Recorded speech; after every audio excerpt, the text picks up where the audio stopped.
Je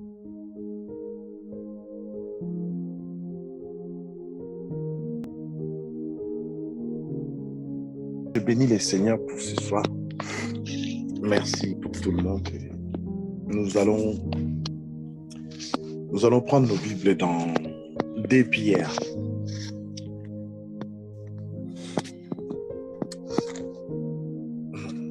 Pierre. Je vais lire à partir du premier verset. 2 Pierre 1. Excusez-moi.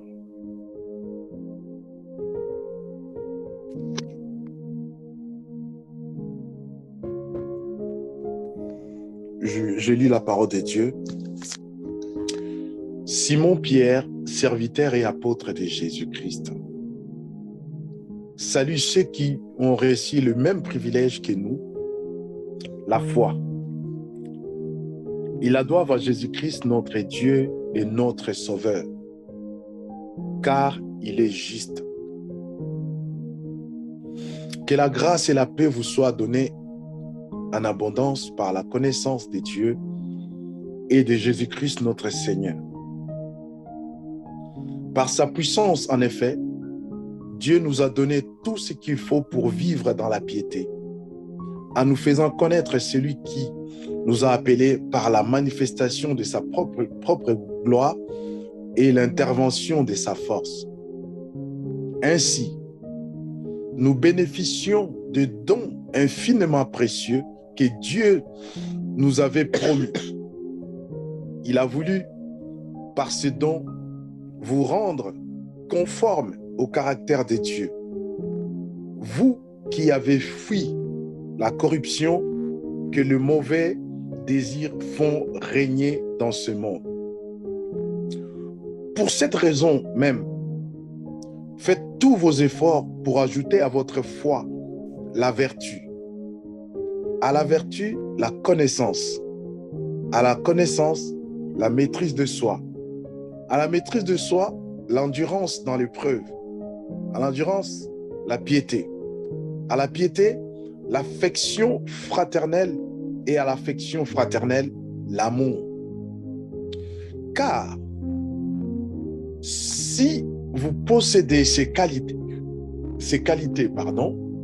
et si elles grandissent sans cesse en vous, elles vous rendront actifs et vous permettront de connaître toujours mieux notre Seigneur Jésus-Christ. Car celui à qui elles font défaut est comme un aveugle, il ne voit pas clair. Il a oublié qu'il a été purifié de ses péchés d'autrefois. C'est pourquoi, frères et sœurs, puisque Dieu vous a appelés et choisis, faites autant plus fort pour confirmer cet appel et ce choix. Car si vous agissez ainsi, vous ne tomberez jamais. Ainsi,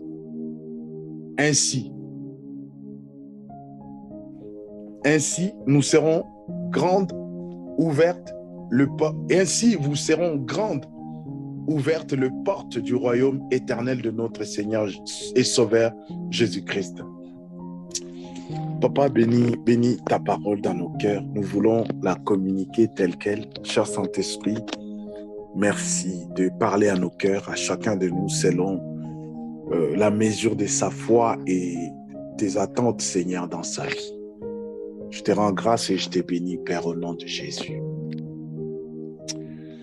Oui, bien-aimés, je voudrais nous parler de ces quelques passages. Mais ce soir, je ne vais peut-être pas tout finir. Mais j'aimerais vraiment que nous prenions de l'essentiel. Nous sommes dans la lettre de Pierre.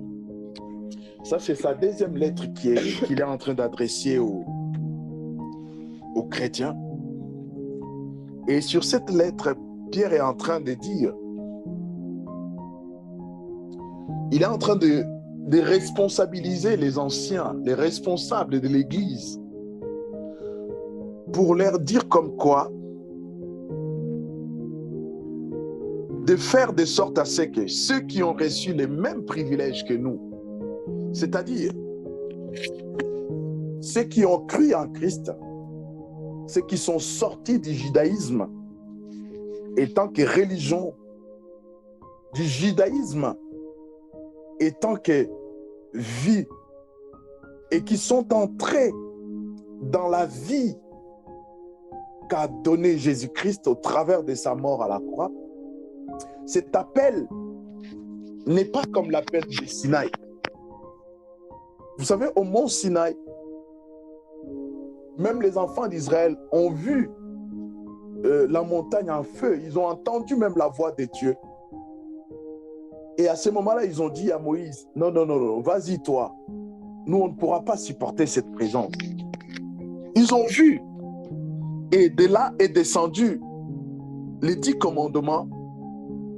Et les 10 commandements, ce qui a conduit les enfants d'Israël pendant leur parcours en sortant de l'Égypte, lorsque le Seigneur voulait les amener dans la terre promise.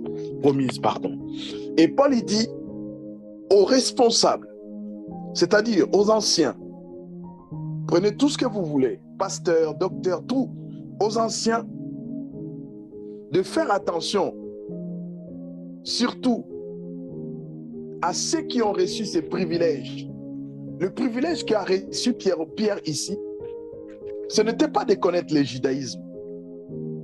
Pierre, il parle, il dit par rapport à sa foi en Christ, et il qualifie cela d'un privilège.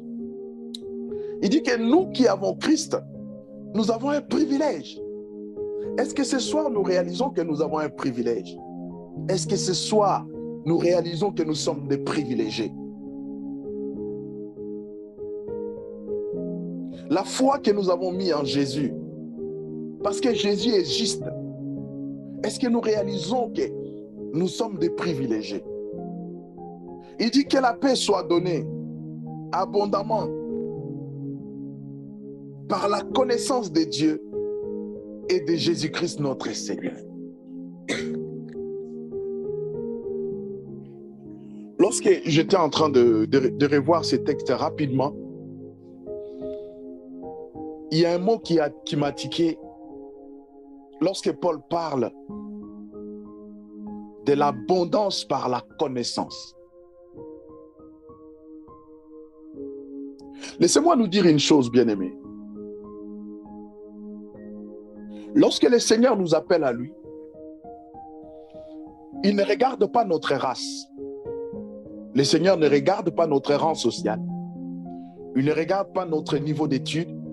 Il ne regarde pas notre état civil. Il nous appelle comme des âmes. Une âme n'a pas de sexe, n'a pas de genre. Et lorsque le Seigneur nous identifie comme ça, il dit que la connaissance abondante de Dieu et de notre Seigneur Jésus-Christ doit être notre obsession. Est-ce qu'aujourd'hui, bien-aimés, nous nous précipitons pour connaître, ou nous nous précipitons seulement pour voir, pour participer, pour faire? Mais pour connaître, est-ce que nous nous participons réellement? Vous savez, chers bien-aimés, nous sommes arrivés à un temps où le Seigneur nous amène à la rivière, comme Gédéon l'avait fait. Nous sommes en train de laper. Et c'est là où il y a la sélection, c'est là où il y a tri.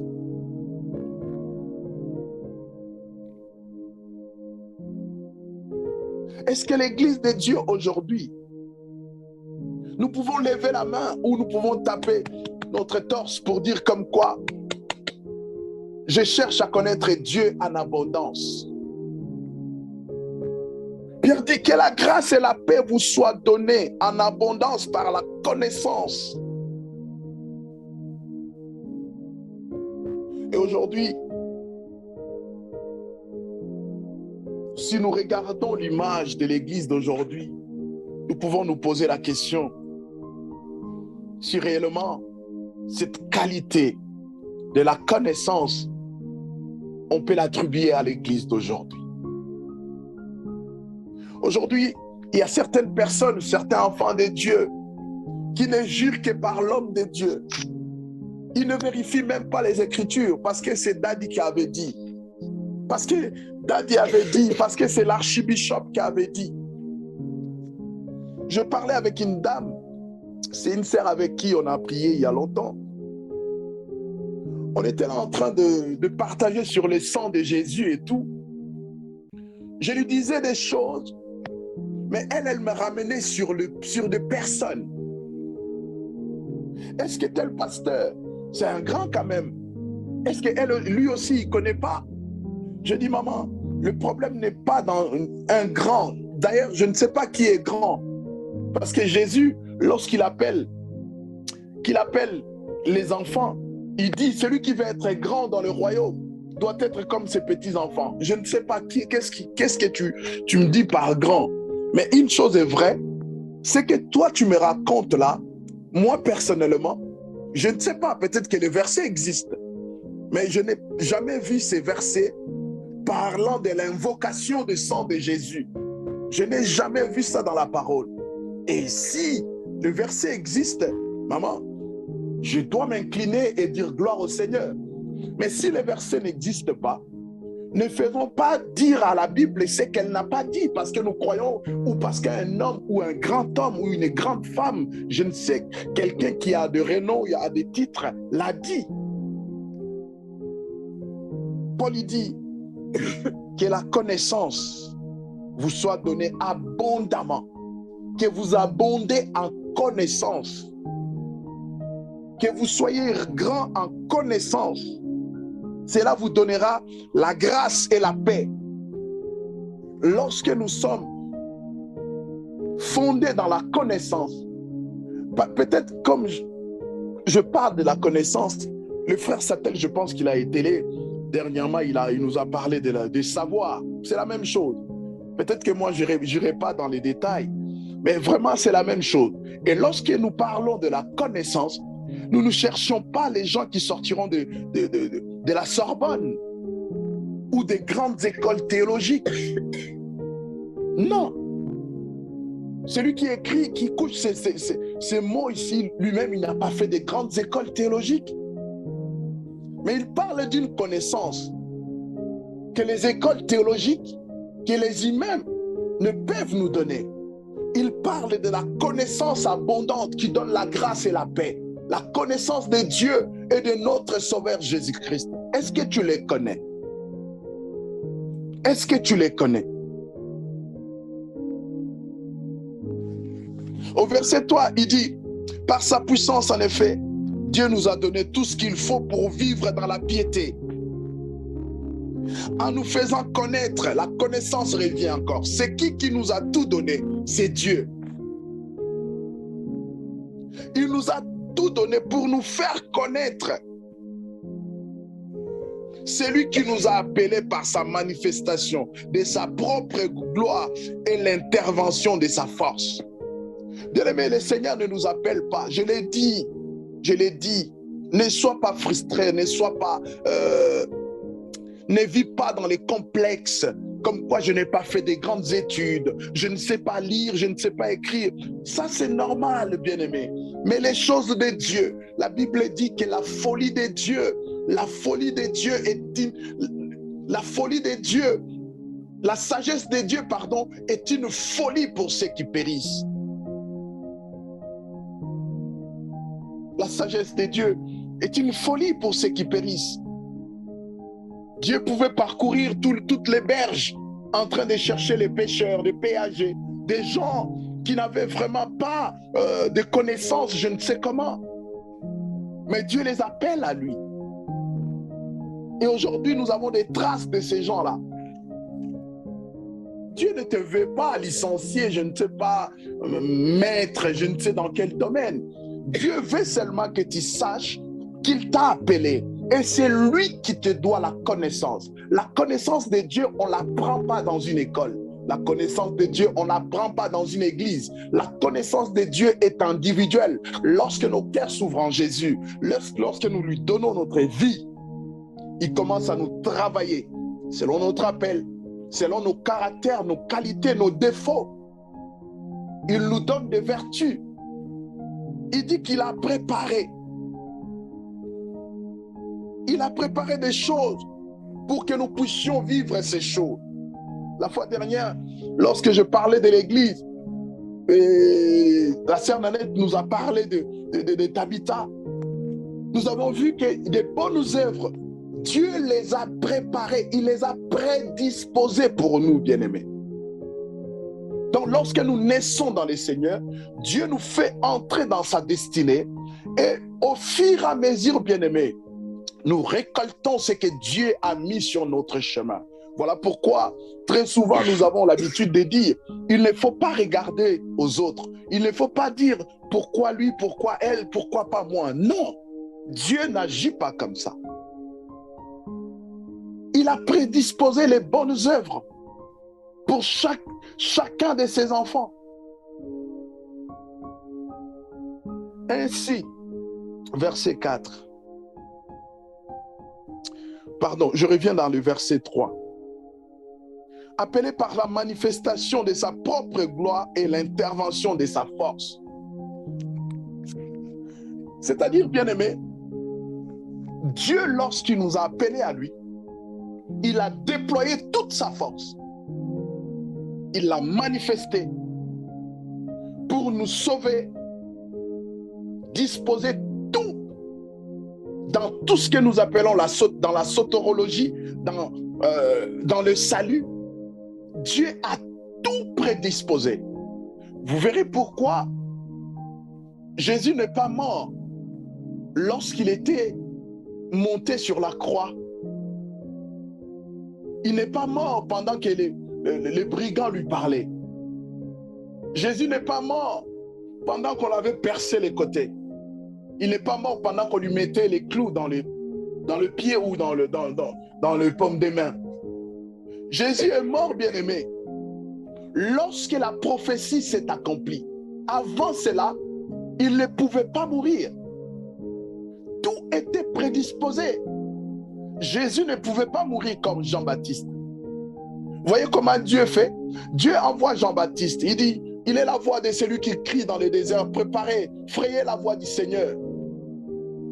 Et Jean-Baptiste est mort décapité. Jésus vient avec les saluts. C'est un envoyé de Dieu. Lorsque Jésus vient comme le Christ, la Bible dit c'est le oint, le Christ c'est le oint, c'est l'envoyé de Dieu. Il pouvait aussi mourir décapité en prison. Mais Dieu l'amène à la croix. Laissez-moi nous dire une chose, bien-aimée.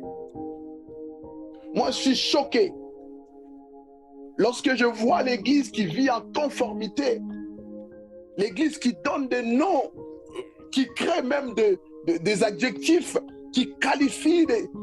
Aujourd'hui, moi, quand je grandissais dans la foi, il y a certains démons que je ne connaissais même pas. Mais aujourd'hui, il y en a. Vous entendrez quelqu'un parler de sirène des eaux. Une sirène ne vit que dans l'eau. Je ne sais pas s'il y a sirène de forêt, sirène de... Je ne sais pas. Je ne sais pas, bien-aimé. Mais Dieu a déployé sa force. Non pas, bien-aimé, pour que nous vivions la vie que nous sommes en train de mener aujourd'hui. Dieu a déployé sa force, bien-aimé, pour que nous puissions nous conformer à lui. N'est-ce pas, la Bible dit dans 1 Corinthiens 16, à partir du 15e verset, lorsque la Bible dit vous êtes le temple de Dieu, et la Bible dit tel qu'il est, vous êtes. Dieu est saint. Aujourd'hui, nous ne cherchons pas à ressembler à Dieu. Pourquoi? Je ne sais pas. Nous cherchons notre délivrance, nous cherchons tout ce que vous savez, bien aimé. Je ne vais pas ici entrer dans des confrontations, non. Nous cherchons, qu'est-ce que nous cherchons? Je ne sais pas. Mais nous cherchons à nous plaire, Nous cherchons à faire plaisir. Nous cherchons à être comme un tel. Cette fin de l'année, nous ne sommes pas encore arrivés à la fin. Mais si vous allez dans les tribunaux de Dieu, voir toutes les accusations, tous ceux qui sont accusés dans les tribunaux de Dieu, et tout ce que les chrétiens ont déjà tué, vous n'allez pas croire.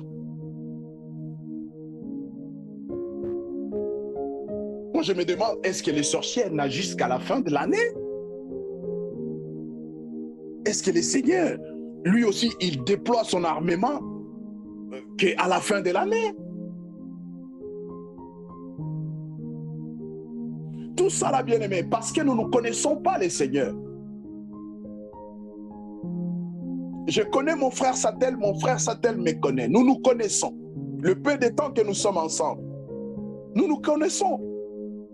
Même pas en profondeur, mais nous nous connaissons quand même. Il peut prendre son téléphone, faire mon numéro. Allô, allô? Ah, ça va, bien, ça va, vous allez bien? Parce qu'il me connaît. Mais si le frère Satel prend son téléphone, il fait mon numéro, il voit mon nom sortir, il m'appelle et il me dit à qui j'ai l'honneur, c'est qui au téléphone? Là, il y a un problème. C'est ce qui se passe aujourd'hui avec l'église de Jésus. Et je vois pourquoi Daniel s'est écrié, Daniel a dit, c'est de peuple, Daniel parlant de la prophétie des temps de la fin, bien sûr, dans Daniel 11, il parlait de la prophétie des temps de la fin. Il voulait dire tout simplement que ceux de peuple dans le temps dernier qui connaîtront leur Dieu seront fermes dans leur foi. Seront fermes dans leur foi. Ceux de peuple qui auront la connaissance de leur Dieu, ceux de peuple qui auront la science de leur Dieu, agiront avec fermeté. Le problème que nous avons aujourd'hui, parce que nous ne connaissons pas le Seigneur, nous allons à l'église, nous sommes des chantres, des pasteurs, des évangélistes, nous avons tous les ministères, des archibishops, archi-apôtres, mais nous ne connaissons pas le Seigneur. Bien-aimé, ce n'est pas moi qui l'ai dit. Le Seigneur, ça ce n'est même pas les apôtres, c'est sorti de la bouche de Jésus lui-même. Il dit, ce n'est pas tous ceux qui m'appellent Seigneur, Seigneur, y entreront. Aujourd'hui, le nom de Jésus est devenu un fonds de commerce. Lisez l'épître de Paul, vous verrez le prochain chapitre, il est en train de mettre en garde l'église du Christ par rapport aux faux docteurs. Et beaucoup de personnes pensent que du fait que quelqu'un crache des versets bibliques, il a la connaissance. Bien aimé, cracher les versets bibliques, ce n'est pas ce qui fait de nous enfants de Dieu. Le diable a dit à Jésus, il est écrit. Il est écrit, je ne laisserai pas ton pied heurter. Ça, c'est le diable qui l'a dit. Ce n'était pas Jésus. Il y a eu bataille de la parole. Ils se sont battus, combattus en parole. Et Satan a fui parce que lui, il vit dans le mensonge. Parce que la vérité ne s'est jamais, il n'a jamais tenu la vérité dans sa bouche. Voilà pourquoi les mensonges ne résistent pas à la vérité, bien-aimés. Ainsi, verset 4, et ainsi nous bénéficions de dons infiniment précieux que Dieu nous avait promis. Écoutez-moi ça, bien-aimés. Pierre, il dit, ainsi nous bénéficions. Il ne dit pas ainsi nous allons bénéficier. À partir du moment où nous avons donné notre vie à Christ, nous bénéficions de toutes les prérogatives d'un enfant de Dieu. Il nous donne son identité. Il nous amène dans le royaume de son Fils bien-aimé. Il nous enrôle dans son royaume. Il fait de nous des sacrificateurs dans son royaume. et nous vivons avec lui dans son royaume. Mais le problème, c'est dans la perception des choses. Je vais m'expliquer. Des fois, bien aimé, surtout l'Église d'aujourd'hui, lorsqu'un chrétien passe par des épreuves, il est tout de suite considéré comme un païen. Lorsqu'un chrétien passe des moments difficiles, on commence à douter de sa foi. Écoutez, bien-aimés, le fait d'être enfant de Dieu, cela ne nous épargne pas des maladies.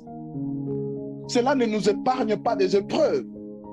D'ailleurs, c'est les épreuves qui nous font grandir. Cela ne nous épargne pas de la mort. D'ailleurs, c'est une possibilité pour que nous allions voir les seigneurs. Tant que nous sommes dans la chair, bien-aimés, on peut tomber malade. On peut attraper un cancer. On peut attraper une maladie. Aujourd'hui, bien-aimés, lorsque ces choses arrivent à l'église, même des fois sans discernement, vous verrez les hommes de Dieu imposer les mains sans discernement, faire interrompre à quelqu'un les séances de chimio, soi-disant qu'il est guéri. Alors ils n'ont aucune conviction de la part du Seigneur. Oh bien-aimé, celui qui connaît son Dieu, maladie ou pas maladie, celui qui connaît son Dieu, péché ou pas péché, celui qui connaît son Dieu, qu'il tombe ou qu'il se relève, celui qui connaît son Dieu agira avec fermeté. Bien-aimé, ce n'est pas du fait que tu es tombé, tu as péché et que cela a mis fin à ta qualité d'enfant de Dieu. Non. Non. À moins que cela devienne ta vie, parce que tu as été racheté de cette vie. Tu ne vis plus cette vie. Mais tant que dans la chair, il peut nous arriver de tomber, il peut nous arriver de commettre un péché. Mais cela n'annule pas l'ordonnance par laquelle nous avons été rachetés. Je disais aujourd'hui, tout ce monde que nous avons disposé dans l'abattoir de Dieu, tous ces gens que nous avons envoyé les feux, tous ces gens que nous avons fait le retour à l'expéditeur, tous ces gens que nous avons demandé la mort, parce que soi-disant, ils veulent notre mal. La Bible dit dans les livres d'Ézéchiel, Dieu ne se plaît pas de la mort d'un pécheur. Dieu ne se réjouit pas de la mort d'un méchant. Et croyez-vous vraiment, ce Dieu-là va exécuter une telle prière? Ainsi, nous bénéficions de dons infiniment précieux que Dieu nous avait promis. Il a voulu par ces dons vous rendre conforme au caractère de Dieu. Voilà les dons que Dieu nous a promis. Tel qu'il est, nous sommes. Et Dieu veut que nous soyons à son image. Il dit, vous êtes des dieux, mais pourtant vous mourrez comme des hommes. Vous êtes des dieux, pourtant vous mourrez comme des hommes. Notre obsession, bien-aimé, tant qu'enfant de Dieu, doit être de chercher à produire la nature de Dieu à nous. Est-ce que lorsque nous te voyons, lorsque les gens me voient, est-ce qu'il peut dire, ah, ce monsieur-là, il reflète Dieu? Lorsque la société nous regarde, est-ce qu'elle peut dire, ah, cette église-là, ces gens-là qui vont dans ce locaux-là, franchement, ils reflètent Dieu. La Bible dit, Dieu nous a donné, c'est un don précieux pour nous rendre conformes à son caractère. Quels sont les caractères de Dieu? Il dit, vous qui avez fui la corruption, que les mauvais désirs font régner dans ce monde,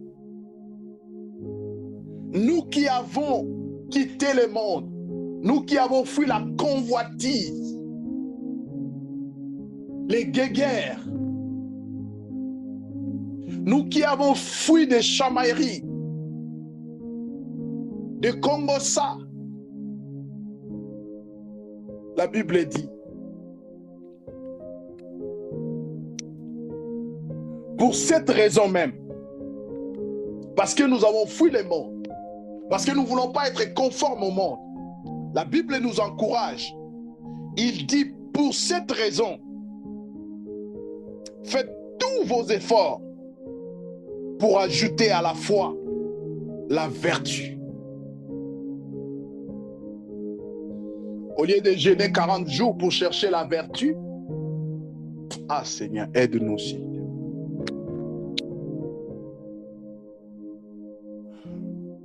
Le bon sens,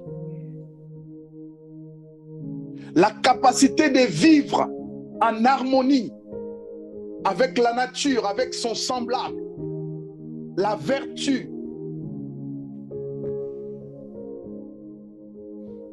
vivre en paix, en harmonie avec notre entourage. Il dit, faites un effort. Cela ne sera pas facile. Entre mari et femme, peut-être l'un ou l'autre a des caractères un peu difficiles. Mais le Seigneur dit, fais un effort. Fais un effort. Essaye de marier le mauvais caractère de ton mari. Son côté dur. Aime-le de son côté dur. Laisse d'abord son côté tendre, son côté galant. Aime-le de son côté dur, là où quand il parle, quand il agit, tu dis, non, non, toi, franchement, je ne te supporte pas sur ce point. C'est là où le Seigneur dit, faites un effort. Commence à dire, non, j'aime mon mari, j'aime ma femme comme ça. Je l'aime quand il est dans cet état. Et parce que je l'aime, je dois faire tout mon effort. Je dois m'efforcer à l'aimer comme ça.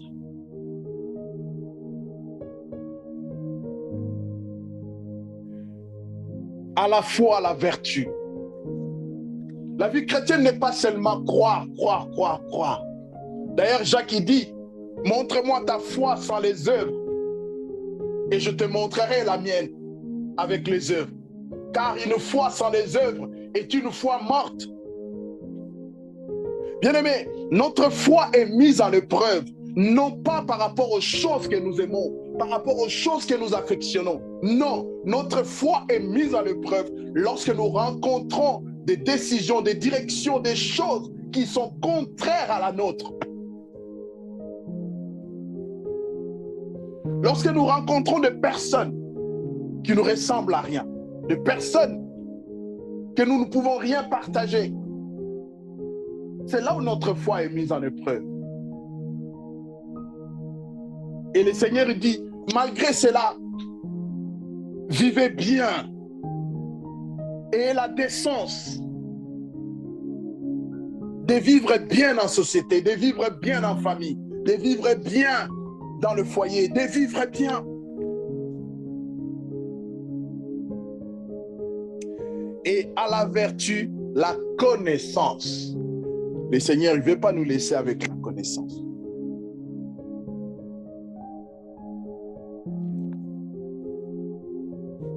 La vertu, l'excellence dans le domaine moral. Il dit l'excellence dans le domaine moral, en cela rajouter la connaissance. Et cette connaissance, ce n'est pas la connaissance pour la connaissance, mais la connaissance pour vivre la vie de Dieu. La connaissance, car la connaissance pour la connaissance rend l'homme orgueilleux. Mais la connaissance pour vivre sa destinée, vivre la vie que Dieu nous a disposée, nous rend humbles. Et à ce moment-là, nous pouvons dire et comprendre que tout est grâce. Tout est grâce. Tout est grâce. Joindre à l'excellence dans le domaine moral, la connaissance. Est-ce que mon Dieu, à qui j'invoque le feu, Il peut-il disposer son feu pour détruire mon oncle, que je considère comme un sorcier, pour détruire mon père, que je considère comme un sorcier, pour détruire ma mère, que je considère comme une sorcière? Est-ce que mon Dieu peut le faire? Est-ce que mon Dieu peut le faire? Et pour celles et ceux qui connaissent leur Dieu, je pense et je suis convaincu, ils ne peuvent pas faire de telles prières pour détruire la vie humaine.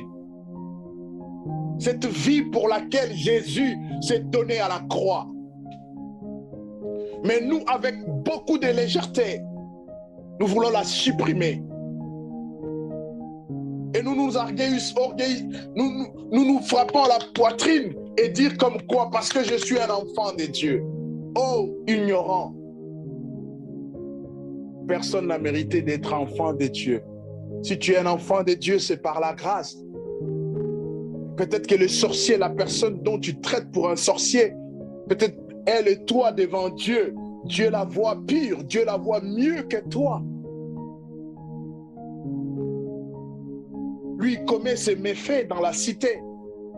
Il fait ses bêtises dans la cité. Il fait ses délires à la cité. Mais toi, tes bêtises, tu les fais à l'église de Dieu. Ces deux peuples qui connaîtront leur Dieu, la connaissance. J'espère qu'on va continuer prochainement. Vraiment, je nous exhorte, bien-aimés. S'il y a une résolution que nous pouvons prendre en cette fin d'année, c'est de chercher à connaître Dieu. Si tu vas jeûner, tu vas prier, je ne sais, tu vas aller en retraite, que cela soit pour connaître Dieu. Connaître Dieu, bien-aimé. Nous avons besoin de connaître Dieu. Et lorsque nous connaissons Dieu, bien-aimé, l'évangile devient facile. La parole de Dieu coule à nous. La grâce de Dieu coule à nous. Voilà pourquoi Paul pouvait dire, je sais en qui j'ai cru. Parce qu'il connaissait son Dieu. Étienne, alors qu'il était lapidé,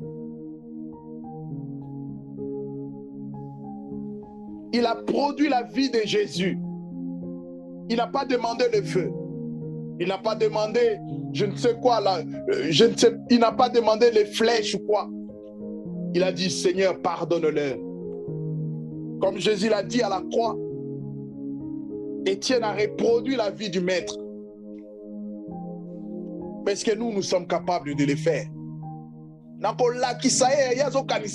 Je vais lui montrer qu'est-ce qu'il pense, qu'est-ce qu'il croit.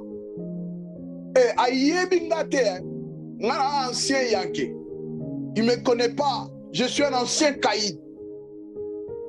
Est-ce que Jésus pouvait dire ça aux gens qui sont venus là, l'arrêter? Vous ne me connaissez pas.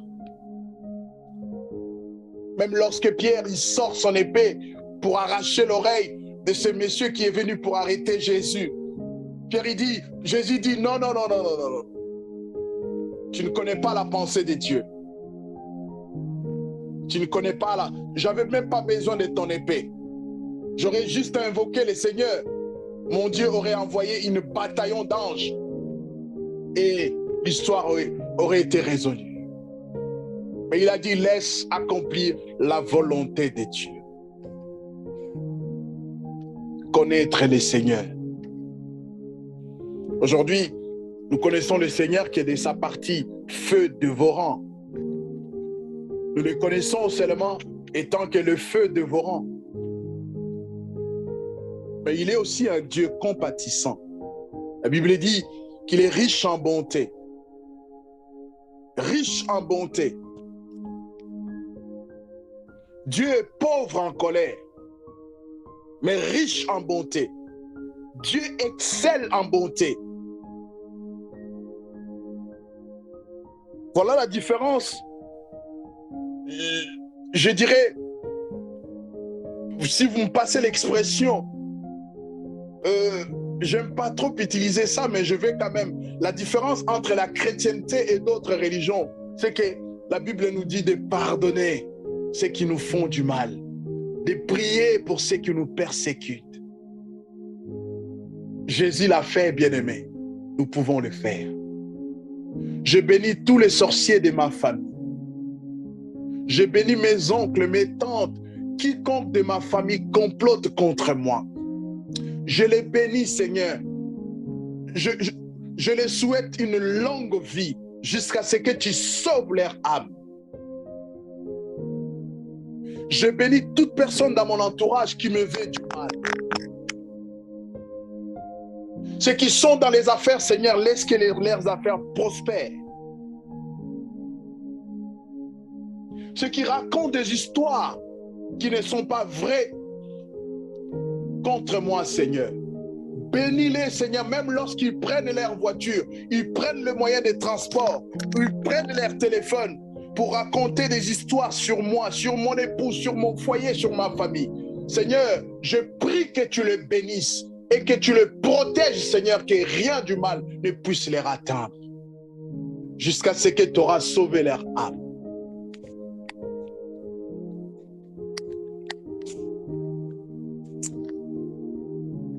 Merci. Merci beaucoup. Que Dieu vous bénisse.